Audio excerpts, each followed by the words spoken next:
15 days का associated enrolment and introductions and AHW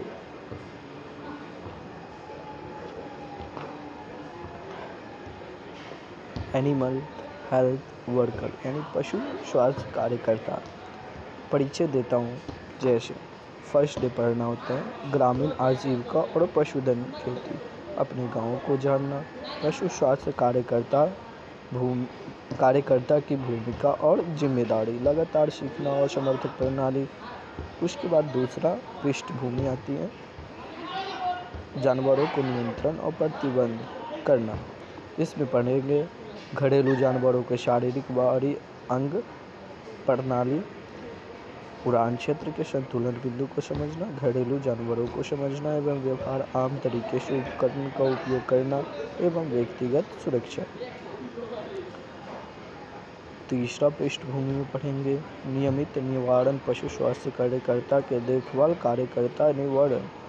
इसमें हम पढ़ेंगे पशु की पहचान और रिकॉर्ड रखना, पर्यावरण का निरीक्षण और इतिहास, जानवरों की स्वास्थ्य की नियमित परीक्षा, रोगों के कारण और संचरण के तरीके, सामान्य बीमारों की पहचान करना, पशुजन्य रोग।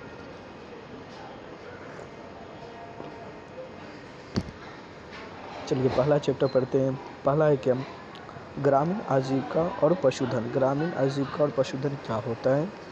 आजीविका क्या होता है पहले ये जानते हैं। अपने कौशल के अनुप्रस्थ मानसिक तथा शारीरिक क्षमता का उपयोग करके आय कमाने यानी पैसा कमाने के लिए कार्य किया जाता है, उसे हम आजीविका कहते हैं।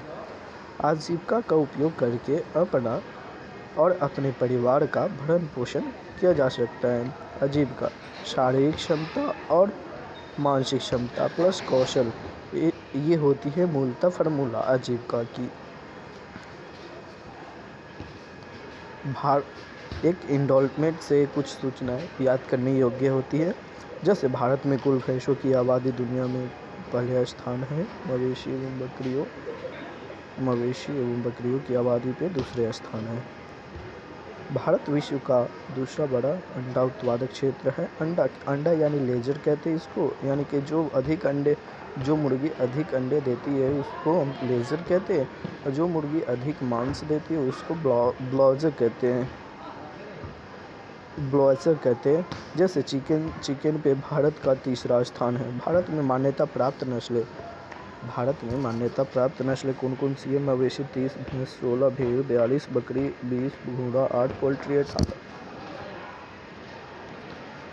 अपने गाँव को जानना, क्या गांव में संसाधन है? क्या गांव में सारी सुविधाएं उपस्थिति होती है? क्या वातावरण अनुकूल रहता है? गांव की प्रशासन, क्या वहां के प्रशासन एक्टिव है? क्या वहां मतलब कि कानूनी कार्रवाई, मतलब कि हम रिपोर्ट कर देते हैं तो तुरंत उसका सॉल्यूशन मिल जाता है, उसका समाधान मिल जाता है?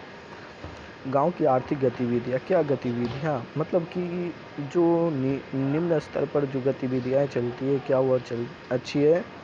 और गांव के भीतर लोगों की मानसिक और शारीरिक क्षमता, क्या गांव के लोग क्या सोचते हैं और उस सोच पर क्या कार्य करते हैं, इस पे देखा जाता है। प्राकृतिक संसाधन और पूर्ति, गांव के भीतर लोगों का कौशल, अगर वह मतलब पैसा कमाएगा, अर्जित करेंगे तो वहाँ का तो मतलब कि पहले तो कहेंगे कि उस परिवार का भरण पोषण तो होगा ही होगा, साथ में उसके आस पड़ोस का भी विकास होना शुरू हो जाएगा और धीरे धीरे गांव समाज, उसके बाद जिला प्रखंड करते करते पूरा देश दुनिया में नाम आते रहेगा और देश का विकास भी होगा। पशु स्वास्थ्य कार्यकर्ता की भूमिका और जिम्मेदारी। भूमिका, पशु चिकित्सक के निर्देशानुसार पशुओं को टीकाकरण, कृमिनाशक दवा इत्यादि उपयोग करना, पशु के बुनियादी प्राथमिक चिकित्सा प्रदान करना, जैसे गांव की सफाई, ड्रेसिंग और प्राथमिक चिकित्सा। तीसरा आ जाता है पशु के रोग नियंत्रण, सार्वजनिक एजेंसियों में सहायता प्रदान करना, जैसे किया था डाटा संग्रह, रोग रिपोर्टिंग।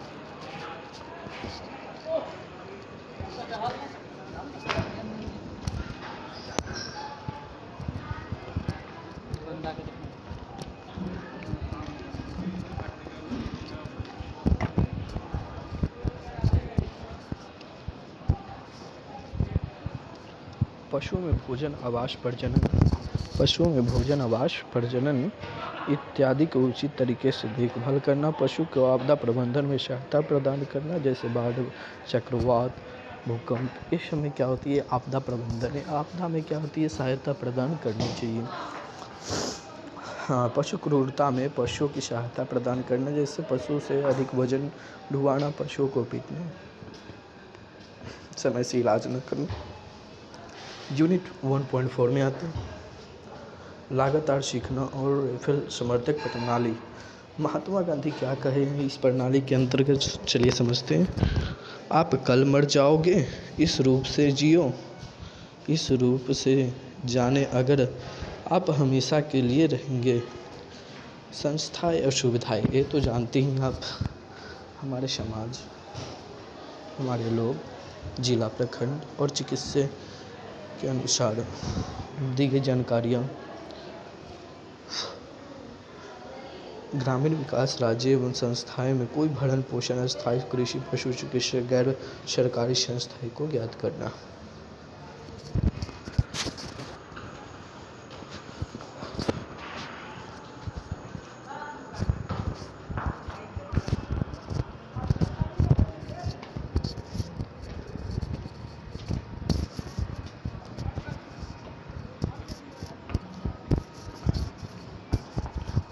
जानवरों को नियंत्रित और प्रतिबंध करना। घरेलू जानवरों के बाहरी अंग जैसे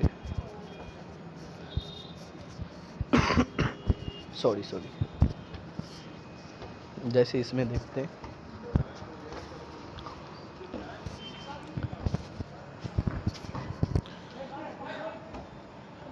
ये ऊपर वाली भाग को हम फॉरहेड कहते हैं। Forehead, poll, ear, eyes, neck, hump, chine, back, loin, rump, इसको फ्लैंक कहेंगे। इसी जगह होता है pinbone, tail heads, thigh, stifle and flank, rear, udder, switch, pastern, hoof, teats, fore udder, navel, chest fair, dewclaw, heel sole, hairline, knee, brisket, dewlap, point of shoulder, jaw, throat, muzzle, nostril, and that's why final. चलिए हम देखते हैं कि किसमें मतलब कि तीस के अनुवाद देखते हैं। गाय भैंस में 4 होती है, बकरियों में 2,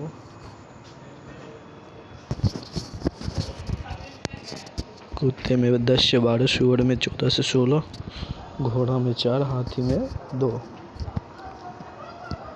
अब पोल्ट्री का ऑर्गेनिक अंग और इसका सिचुएशन मतलब कि देखते हैं।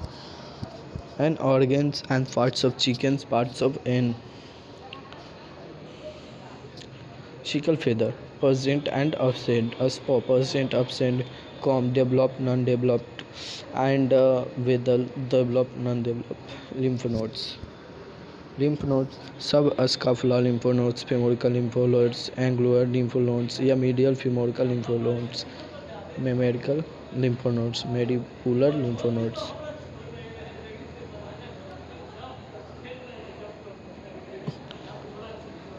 गाय, भैंस, बकरी में होता है एंगुलर रीजन्स एंड हाथी में थोरेसिक रीजन, सूअर, कुत्ता, बिल्ली में एब्डोमेन, थोरेसिक रीजन। चलिए एक मुख्य बात होती है जैसे लिम्फोनेट बॉडी की बीमारियों के बचाव करता है तथा लिम्फोनेट से लिम्फोनोड्स बाहर निकलती है जिससे बैक्टीरिया, वायरस एंड द हीमोप्रोटोजोआ निष्कासित करती है।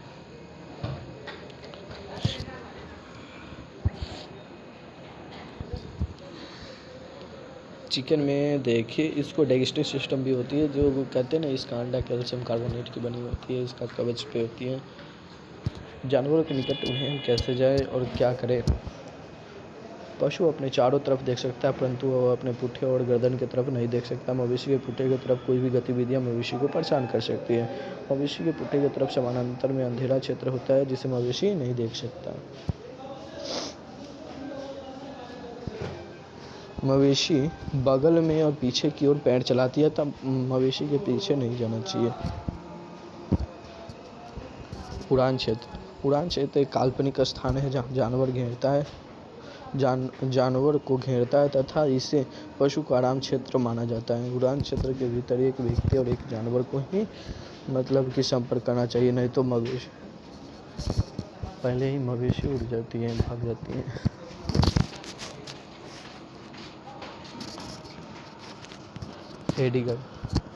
हेडिगर एक वैज्ञानिक है हेडिगर ने सबसे पहले उड़ान क्षेत्र का वर्णन जंगली जानवर पर किया था। किलगोर तथा ग्रेडिंग ने घरेलू भेड़, बकरियों एवं मवेशियों के उड़ान क्षेत्र इसका सिद्धांत का वर्णन किया। ये भी वैज्ञानिक थे, पर 2 वैज्ञानिक थे। संतुलित बिंदु जानवरों के हम्प यानी कि कंधे पे होते हैं। पशु के निकट एवं सामान्य दृष्टिकोण की सावधानियाँ। एक जानवर के निकट जाने या छूने से पहले जानवर को पुकारना चाहिए यानी बुलाना चाहिए। पशु को बिना बांधे उसके पैरों का प्राथमिक उपचार नहीं करना चाहिए। पशु के लात मारने के क्षेत्र से दूर रहना चाहिए। मवेशी के नज़दीक जाने से पहले उसके कंधों पर हाथ से सहलाना चाहिए। घरेलू जानवरों के सामान्य व्यवहार कॉमन बिहेवियर डोमेस्टिक एनिमल्स। और गर्दन के नीचे कान के पीछे सहलाने से मवेशी क्या हो जाती है, शांत हो जाती है, क्योंकि मवेशी अपने गर्दन के पास आसानी से नहीं पहुंच सकता। जानवरों को सूजन या चोट आ जाती है।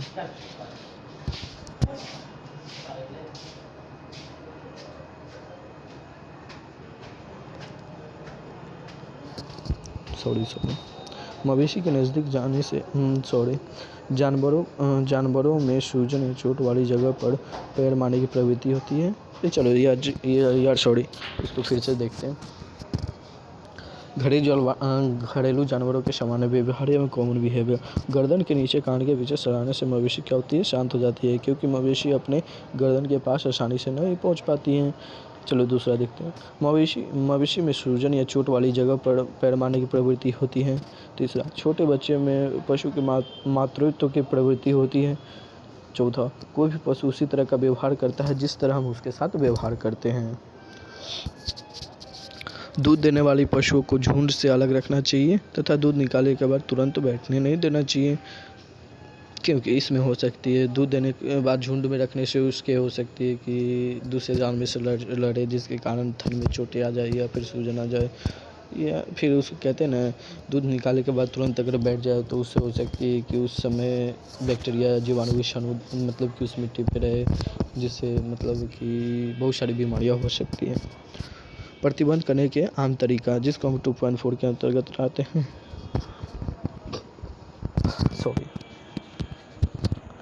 कास्टिंग करने से पहले मवेशी को 12 घंटे तक भूखे रखना चाहिए, क्योंकि अगर भूखे नहीं रहा तो उसको हो सकता है कि पेट फाटने की यानी कि मतलब पेट फटने की संभावना अत्यधिक रहती है। मवेशी को ऐसे जगह गिराना चाहिए जहाँ पर रेतीला और मुलायम जगह हो। तीसरा, मवेशी को लंबे समय तक गिरा के नहीं रखना चाहिए। मवेशी को गिराने के बाद जितना जल्दी हो सके उसे प्राथमिक उपचार कर देना चाहिए। कास्टिंग क्या होता है, मवेशी को धीरे धीरे ज़मीन पर आराम से गिराने की प्रक्रिया को क्या कहते हैं, कास्टिंग कहते हैं। अब चलिए, कास्टिंग 2 टाइप से किया जाता है। एक होता है रिप्स कास्टिंग यानी रूप्स मेथड, यानी कि हिंदी में कहते हैं 2 पसाव वाली विधि। अल्टरनेट मेथड यानी क्रिस क्रॉस या फिर वैकल्पिक विधि। रूप्स मेथड में आती है, सींग वाली मवेशियों के सींग के जड़ से रस्सी बांधा जाता है। उसके बाद पहला नोट्स गर्दन के पास तथा दूसरा नोट्स छाती के पास लगाया जाता है एवं तीसरा नोट्स मवेशी के पेट और निवल के बीच यानी थन के बीच में लगाया जाता है। जिधर मवेशी को गिराना है उसके उल्टे तरफ से रस्सी खींचना चाहिए, जिससे मवेशी धीरे धीरे गिरना प्रारंभ कर देती हैं। उस जगह ऐसा हो कि वहाँ पर मतलब कि रेतीला जगह हो या बालू हो या फिर भूसे अधिक हो तो और अच्छी रहती है। अल्टरनेट मेथड यानी कि वैकल्पिक विधि। रस्सी का आधा भाग यानी कि 20 मीटर का रस्सी, 15 से 20 मीटर का रस्सी रहती है, उसको हम आधा भाग यानी 10-10 मीटर को कर लेंगे। उसके बाद गर्दन में लगाते हैं तथा उसका क्रॉस करके यानी गर्दन में मतलब लगाकर और क्रॉस करते हुए ब्रिस्केट रीजन से निकालते हैं। उसके बाद रस्सी के बचे हुए उसको लोअर रीजन से क्रॉस करते हैं और जांघों के बीच से निकाल देते हैं। रस्सी का बचा हुआ भाग मवेशी के मवेशी से खींचा जाता है, जिसके फलस्वरूप आराम से और धीरे धीरे वो ज़मीन पर गिर जाती है। कास्टिंग के समय उपयोग करने वाले सामान्य उपकरण। कास्टिंग कॉटन की रस्सी की लंबाई 15 से 20 मीटर होनी चाहिए। मुलायम और ऐसे जगह होनी चाहिए जमीन रेतीला और बालूदार हो। जगह छायादार होनी चाहिए। चलिए आगे देखते हैं। मवेशी को काबू करने के लिए ज़रूरी उपकरण, जैसे हेल्टर में क्या होती है, इसको मोड़ी कहती हैं, नोज रिंग नाथी और एंटी किकिंग डिवाइस, ये सब ज़रूरत पड़ती हैं। और पिक को मतलब कि काबू करने प्रतिबंध करने के लिए पिक कैचर, या फिर इसको कहते हैं ना, जिस विधि द्वारा कहते हैं उसको रो बोर्ड विधि कहते हैं। रो बोर्ड विधि द्वारा उसको मतलब कि कास्टिंग करते हैं।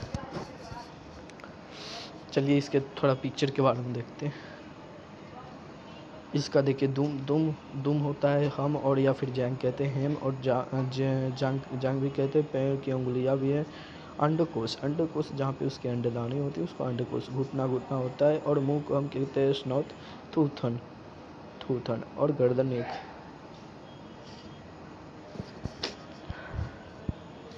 पर्सनल सेफ्टी में आती है, देखिए पीपी की आईटी होती है, पर्सनल प्रोटेक्शन इक्विपमेंट, हिंदी में कहते हैं व्यक्तिगत सुरक्षा उपकरण, जिसमें आती है व्यक्तिगत सुरक्षा में उपयोग होने वाली सामग्री होती है। जैसे इसका एक ही फार्मूला होती है, GCA। इसको अगर आप देखेंगे तो देखिए, G से ग्लव्स, C से कैप, A से एप्रन, एंड G से गमबूट, C से कॉटन रूप, एंड A से anti kicking device, and scissor. इसको तो आप कॉमनली याद कर ही लेंगे। Scissor, forceps, grooming brush, and betadine, potassium permanganate, Burdizzo castrator, hoof cutter, ear tagging machine, ear tagger, drencher, cotton roll, bandage, tape.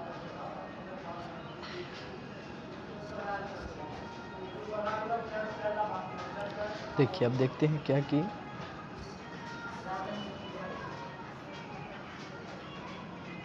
Identification क्या होती है। आइडेंटिफिकेशन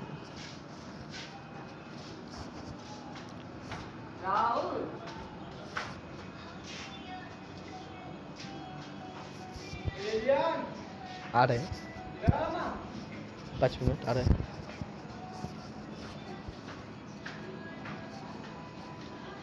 देखिए पहला देखते हैं किनिट इसको थ्रोइंग के लिए उपयोग किया जाता है। इसका पिक्चर देखें। बेंडिजो कास्ट्रियो, इसको बधियाकरण मशीन कहते हैं। मशीन क्या कहेंगे, इसको क्या कहेंगे, उपकरण। बेंडिजो कास्ट्रियो का उपयोग ऐसा होता है। ईयर टैगर जो कान में टैग लगाया जाता है, ईयर टैगर कहलाती है। सीजर जिसको मतलब कि कहेंगे ड्रेसिंग करने के लिए उपयोग होती है। सॉरी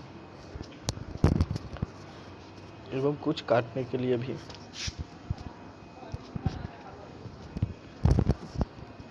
फोर्सेप चिमटा होती है। थर्मोमीटर तापमान मापने। चलो थर्मामीटर तो 2 ही प्रकार की होती है, एक होती है पारा वाली और दूसरा होती है डिजिटल।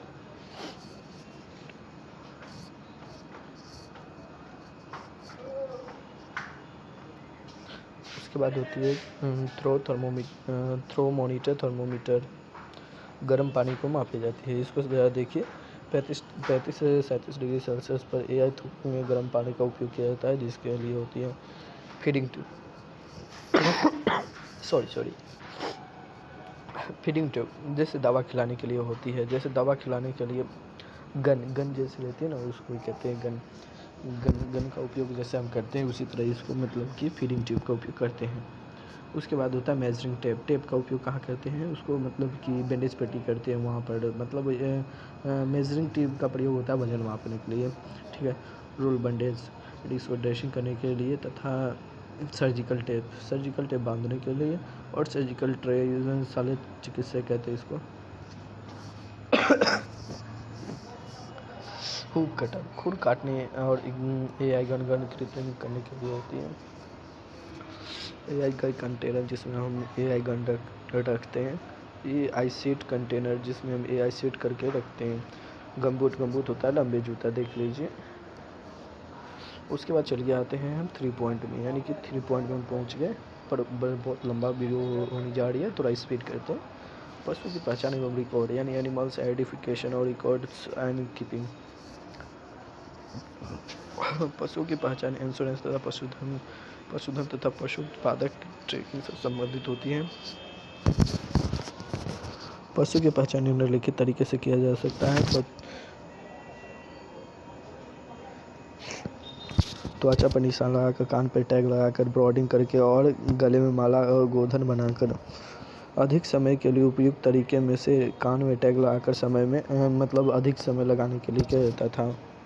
अब ब्रांडिंग क्या होती है? ब्रांडिंग क्या होती है? शरीर पर गर्म या ठंडे रासायनिक पदार्थ की मदद से पहचान चित्रों को छोड़ना, इसको कहते हैं ब्रांडिंग। यह मुख्यतः गाय भैंसों में उपयोग किया जाता है। लोहे से ब्रांडिंग करने के लिए 75 से 90 सेंटीमीटर होनी चाहिए। ब्रांडिंग के लोहे की ऊंचाई कितनी होनी चाहिए? 75 से 7.5 से लेकर 10 सेंटीमीटर तक होनी चाहिए। लोहे में ब्रांडिंग दो बिंदुओं द्वारा किया जाता है। एक होती है हॉट ब्रांडिंग, दूसरा होता है कोल्ड ब्रांडिंग। हॉट ब्रांडिंग करने के लिए लोहे को गर्म कर मवेशी की त्वचा पर लगभग 4 से 5 सेकेंड के लिए दबा कर रखा जाता है। हॉट ब्रांडिंग करने के लिए मवेशी का थाई का प्रयोग किया जाता है। Hot branding. अब देखिए हॉट ब्रांडिंग का महत्व क्या है, यानी कि इम्पोर्टेंस क्या है इसका।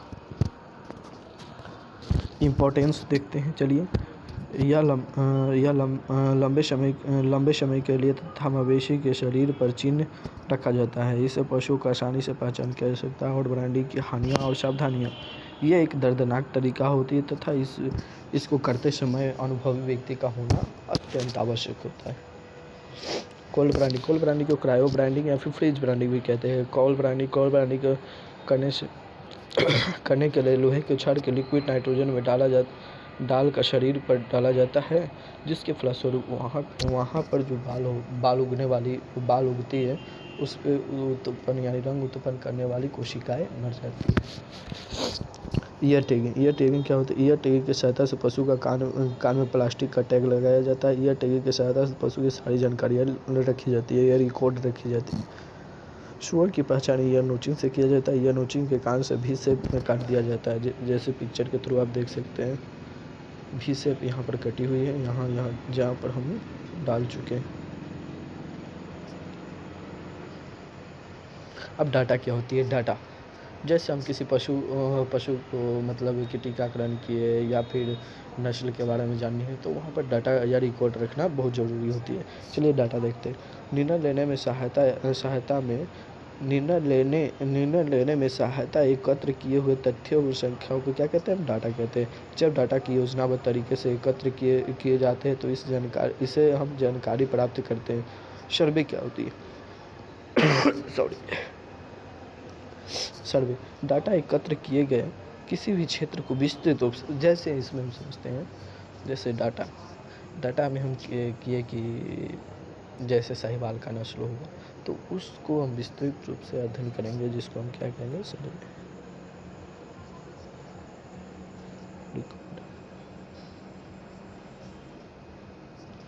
रिकॉर्ड मानवकृत द्वारा होती है 0 से 9।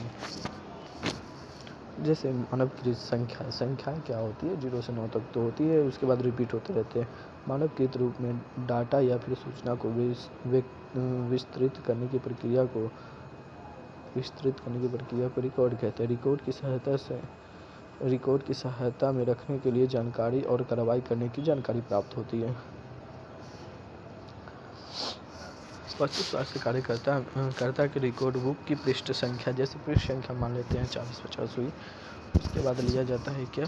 किसान की पहचान और पता, मवेशी की पहचान, पशु की प्रजाति एवं नस्ल, आयु, वजन और टीकाकरण का विवरण, पिछली बीमारियों का इतिहास। लक्षण, शारीरिक परीक्षा, अस्थायी निदान, पशु चिकित्सक की निगरानी और पर्यवेक्षक की टिप्पणी, प्रयोगशाला का नाम,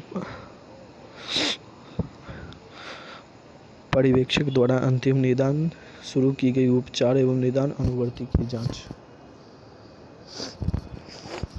चलिए कुछ प्रमुख देखते हैं।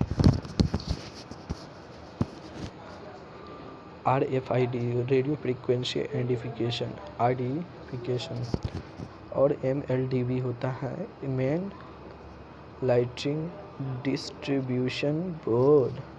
अब चलिए देखते हैं यूनिट 3.2 में। 3.2 में क्या होता है? पर्यावरण का निरीक्षण एवं इतिहास का धारणा, observation, equipment and the history taking. जानवरों में बीमारियां या रोग अक्सर बैक्टीरिया, वायरस, प्रोटोजोआ तथा पर्यावरण परिणाम स्वरूप होता है। इस कारकों का खोज सावधान एवं किसी रोगग्रस्त पशु का इलाज कर सकते हैं। शारीरिक परीक्षा पहले मवेशियों के किसी भी रोगग्रस्त स्थिति का निदान करते हैं। जैसे वातावरण 2 प्रकार की होती है। एक पशुशाला के वातावरण, एक होती है बाह्य वातावरण।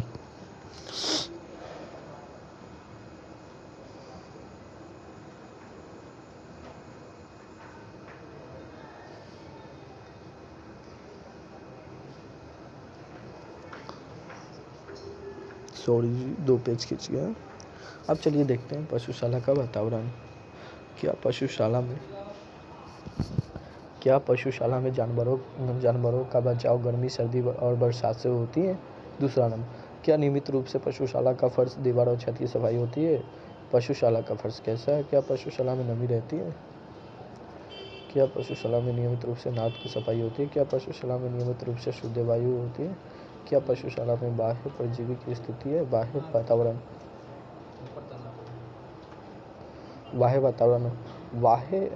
वाह्य का मौसम कैसा है? आसपास का क्षेत्र में कौन सा रोग फैला है तथा चारा पर कीटनाशक का छिड़काव तो नहीं किया गया है? टीकाकरण की स्थिति क्या है?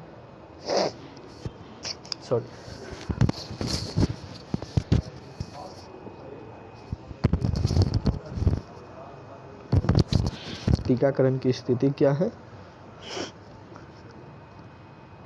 एक पशु स्वास्थ्य कार्यकर्ता के रूप में नियमित तौर पे पशुशाला का निरीक्षण करना और उससे उत्पन्न करने वाले कारकों यानी कि होती है जीवाणु, विषाणु, प्रोटोजोआ, ये सब होती है, उसको खोज कर किसानों को साझा यानी कि उसको बताना कि आपके मतलब पशुशाला में ये मतलब कि सूक्ष्म जीव है जो ऐसा बीमारी उत्पन्न कर सकती है, आपके मवेशी की मृत्यु भी हो सकती है, ऐसा समझाना। किसी देखने वाले लक्षण या रोग के लिए उपचार के साथ साथ उसके रोकथाम के लिए भी आवश्यक होती है, इसलिए वह पुनः भविष्य में ना हो, कम हो या ना हो। मनुष्य के विपरीत जानवरों के रोगों की खराब या देर से रिपोर्ट देना इससे प्रमुख समस्या हो जाती है, जिसके फलस्वरूप मवेशी का उपचार महंगा और असफल हो जाती है। इतिहास लेना, पशुशाला की बातों को सुनना और सवाल पूछना इतिहास लेना कहलाती है, यह इतिहास धारक कहलाती है।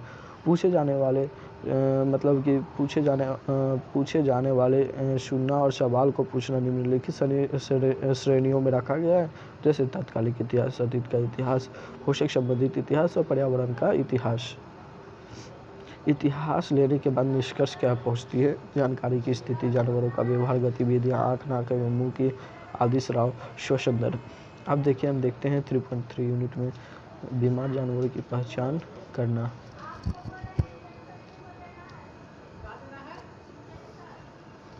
दिखावट, बीमार पशु अपने आसपासियों के प्रति सचेत नहीं रहता है एवं सुस्त हो जाती है और उसका थूथन सूख जाता है। आँखें, बीमार पशु का आँख चमकदार नहीं होता है। कान, स्वस्थ पशु का कान खड़े एवं ध्वनि के प्रति सचेत होती है। कान, बीमार पशु का कान बहते रहता है। बाल, स्वास्थ्य पशु का बाल चमकदार रहता है। सांस, बीमार पशु के सांस लेने में दिक्कत, उसको श्वसन दर में कम या ज़्यादा भी हो सकती है। मल या मूत्र, बीमार पशु का मल मूत्र त्यागने में बहुत ही कठिनाइयाँ होती हैं एवं जुगाली, स्वस्थ पशु दिन भर में 7 से 8 घंटे तक जुगाली करते रहते हैं। उत्पादन तो मुख्यतः हम कह सकते हैं सिर्फ होती है दूध का उत्पादन और उसके बच्चे के उत्पादन। चलिए, बीमार मादा पशुओं में दूध की उत्पादन में कमी आ जाती है, या फिर हम कह सकते हैं, अब देखिए जैसे वो उत्पादन में सिर्फ दूध ही नहीं देती है, बहुत सारी चीज़ें होती है। जैसे इसके तौर पर देखते हैं तो मवेशी के बच्चे अगर मतलब बीमार पशु के बच्चे अगर मतलब जन्म लेते हैं और वो कोई बीमारी से ग्रस्त है, तो वो बच्चे भी उस बीमार से संभवतः हो सकती है कि वो बीमारी से वो भी ग्रस्त होने की संभावनाएं होती है। शारीरिक परीक्षा में चलिए हम देखते हैं। तापमान ज्ञात करने के लिए थर्मामीटर के 2/3 भाग मल द्वार में लगाया जाता है। श्वसन दर यानी रिस्पायरेशन रेट क्या करते हैं? मवेशी के श्वसन दर ज्ञात करने के लिए हाथ का पिछला हिस्सा उसके मजल यानी कि क्या कहते हैं उसको, उसका जो काले वाले भाग होती है ना मवेशी का, उन काले वाले मुंह के ऊपर जो मतलब कि मतलब सॉफ्ट जो भाग होती है, वहाँ पर हम अपने मतलब कि पिछले हाथ को ले जाएंगे और वहाँ पर गति की माप कर लेंगे, इससे श्वसन दर माप हो जाती है। मवेशी के पसलियों से गति को देखकर श्वसन दर मापी जा सकती है। नाड़ी दर यानी पल्स रेट। नाड़ी दर हृदय की गति को दर्शाता है। जैसे गाय भैंस में कोकोचियल आर्टरी द्वारा होता है, भेड़ बकरी कुत्ता मेडियल फोमिकल आर्टरी द्वारा, घोड़ा गधा और खच्चर में होता है मेडिबुलर आर्टरी द्वारा। जुगाली। अब होता है रूमिनेशन। मवेशी के रूमेन यानी कि मवेशी के रूमेन की गति जुगाली कहलाती है। मवेशी के रूमेन की गति जो उसमें मतलब कि कुछ चलते रहता है, उसको कहते हैं ना कि वो कुछ कर रहा है, उसी प्रकार हम यहाँ पर भी मतलब कि लोग कर सकते हैं कि मवेशी के रूमेन की गति को हम क्या कहते हैं, जुगाली कर रहे हैं। यानी कि आगे देखते हैं। एक स्वस्थ पशु के रूमेन की गति 2 मिनट में 3 बार करती है। रूमेन की गति को मापने के लिए मवेशी को बाएं फ्लैंक का उपयोग करना चाहिए। निर्जलीकरण यानी डिहाइड्रेशन।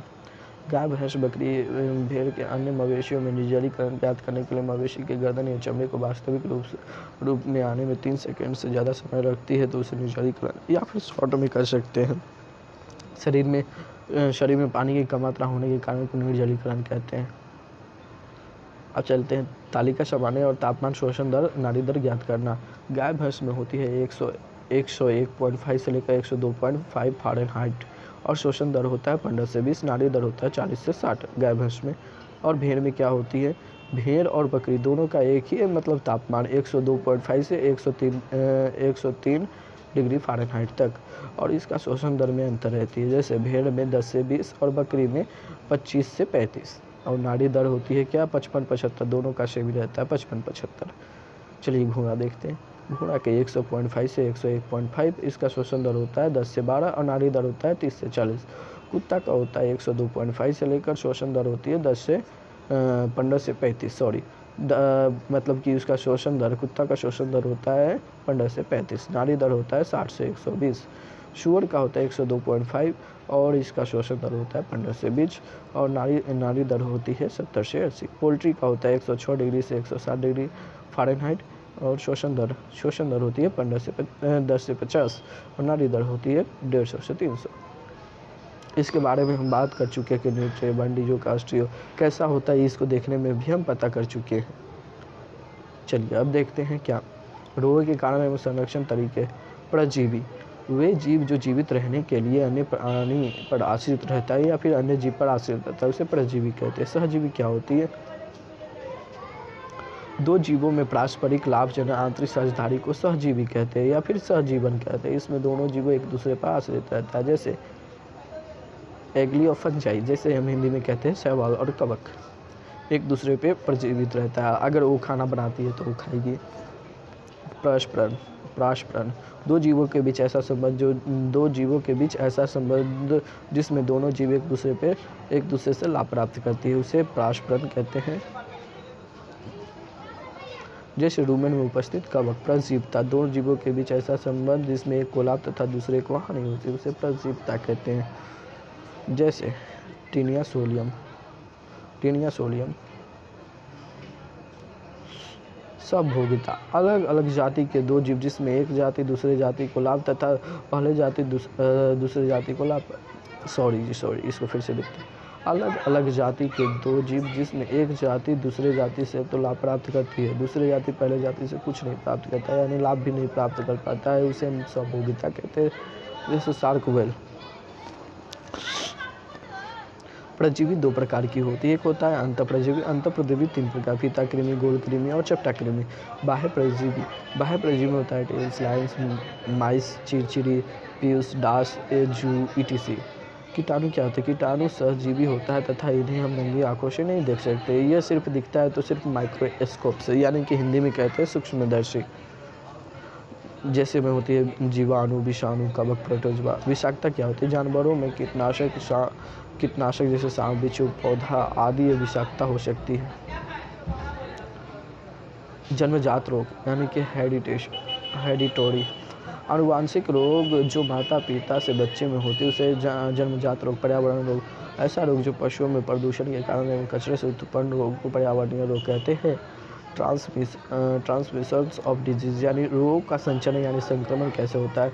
जानवरों से सीधा संक्रमण, चारा पानी से, बीमार जानवरों के मलमूत्र से, वायु से और आँख नाक उससे निकली हुई स्राव से, मक्खी, चिचिरी एवं पीयूष जैसे। इसमें होती क्या, एक में जो बीमार मवेशी है उसके ऊपर रहकर दूसरे मवेशी पे जाती है जो मतलब स्वस्थ होती है तो उसको ये इन्फेक्शन फैला सकती है। संक्रमण जानवरों के बड़े मतलब होते क्या कि एक मादा होती है जो हीट जनरेट करती है तो उसी समय इसका बड़े मतलब कि एआई किया जाता है तो कहीं संक्रमित तो नहीं था, वो अगर डाल दिया जाता है तो वो संक्रमित होकर बीमार होने की संभावना अत्यधिक रहती है। गंदे आवास, जिसको हम इसको मतलब कि कहेंगे बड़े को क्या कहते हैं, मोशलेशी कहते हैं, और गंदे आवास को लंपी बीमारी भी लगती है। अब चलिए हम देखते हैं, ये वेरी इंपॉर्टेंट है। सामान्य बीमारियों का लक्षण, जीवाणु जनित रोग यानी बैक्टीरियल डिजीज होती है जैसे हेमोरेजिक सेप्टिसेमिया जिसको हम शॉर्ट में HX कहते हैं, गोलघटू या खुरगा। अब चलिए इसका कारक होता है क्या, कॉजेटिव एजेंट क्या है इसका, पाशुलम माल्टोसिडा। इसका लक्षण क्या होता है, 105 डिग्री फ़ारेनहाइट से 106 डिग्री फ़ारेनहाइट तक बुखार रहती है, मुंह से लार टपकते रहता है, गले के नीचे सूजन आ जाती है जिसके फलस्वरूप सांस लेने में दिक्कत और घबराहट की आवाज़ आती है। बीमार पशु, यह बीमारी मुख्यतः बरसात के मौसम में अत्यधिक होती है। ब्लैक क्वार्टर लंगड़िया बुखार होता है, इसका पॉजिटिव एजेंट होती है क्लोस्ट्रीडियम चिवोई। यह बीमारी मुख्यतः गर्मी और बरसात दोनों में मतलब कि मौसम में आती है एवं यह 6 माह यानी कि 6 माह से लेकर 2 वर्ष यानी 24 माह के नीचे वाले मवेशियों में अधिक होती है। लक्षण, अगले और पिछले पैरों से मवेशी लगनाने लगते हैं तथा पैरों के ऊपरी भाग में सूजन आ जाती है तथा सूचे हुए भाग को दबाने पर चरचराहट की आवाज़ आती है या फिर वो चलती है तो वैसा भी आवाज़ निकलती रहती है। ये रोग से पीड़ित मवेशी की लगभग मृत्यु हो जाती है। एंथ्रेक्स, इसको हम हिंदी में कहते हैं बिशहरिया या फिर तिली ज्वर। इसका पॉजिटिव एजेंट होती है ब्रिसिलस एंथ्रेसिस। ज़्यादातर ये रोग बरसात के मौसम में होती है। इसका लक्षण होता है पैरों में लंगड़ाहट, सांस लेने में दिक्कत, थरथराहट, मांसपेशियों में कंपन। इस रोग से पीड़ित मवेशी शीघ्र ही मृत्यु हो जाती है एवं गुर्दा और योनि से रक्त आने लगती है। मृत्यु के बाद मवेशी के पेट फूल जाती है। लक्षण, गर्भ के तीसरे तिमाही, इसका लक्षण देखते हैं। गर्भ के तीसरे तिमाही में गर्भपात हो जाना यानी कि बच्चे फेंक देना जिसमें लगती है करीब तीसरे महीने यानी कि 140 दिन के आसपास। गर्भपात के दौरान मृत बच्चे को जन्म देती है। गर्भपात पहले, दूसरे, तीसरे व्यंज में ज़्यादा होती है। ट्यूबरकुलोसिस यानी टीबी क्षय रोग। कारक यानी कि पॉजिटिव एजेंट ट्यूबरकुलोसिस बैक्टीरियम। इसका लक्षण होते हैं प्राप्त आहार देने के बाद भी मवेशी दुर्लभ हो जाती है। टीबी जीवाणु, यह जीवाणु ज़्यादातर फेफड़ा को संक्रमित करता है जिसके फलस्वरूप पशु हमेशा खांसते रहता है और बलगम के साथ रक्त भी आती रहती है, थोड़ा थोड़ा उसको कहते हैं। टिटनेस, इसे धनुस्तंभ भी कहते हैं। इसको क्लोस्ट्रीडियम टिटारी। लक्षण होती है मवेशी का आँख बाहर आ जाती है, शरीर के मांस कठोर हो जाता है। विषाणु जनित रोग, चलिए विषाणु वायरस डिजीज़ होते हैं। फूड एंड माउथ FMD होती है, फूड माउथ डिजीज़ होती है। इसे खुरपका मुँह पका भी कहते हैं। पिकोना, इसका पॉजिटिव एजेंट होते हैं पिकोरोना वायरस। लक्षण होती है मवेशी में तेज बुखार आना, मुंह में सूजन आ जाती है जिसके फलस्वरूप चलने में कठिनाइयाँ होती है। खुर में सूजन आ जाती है जिसके फलस्वरूप चलने में कठिनाइयाँ होती है। मुंह में फफोले एवं छाले आ जाते हैं जिसके फलस्वरूप उसे लार टपकते रहती है और खाने में कठिनाइयाँ होती है। रेबीज, रेबडो वायरस के कारण पॉजिटिव एजेंट रेबडो वायरस के कारण होती है। ये रोग तंत्रिका तंत्र से मस्तिष्क में प्रवेश कर रोग उत्पन्न करती है। ये रोग पालतू जानवर से मानव में होने वाली रोग होती है।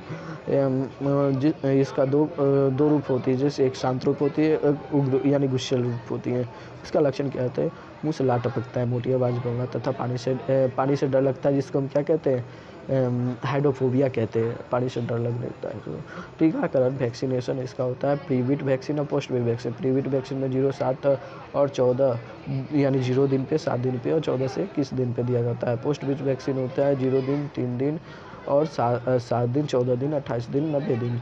और पॉक्स चेचक, इसका पॉजिटिव एजेंट पॉक्स वायरस होती है और इसका लक्षण चेचक के फफोले मवेशी के पूरे थन और वाट यानी कि तीर्थ पे दिखाई देती है।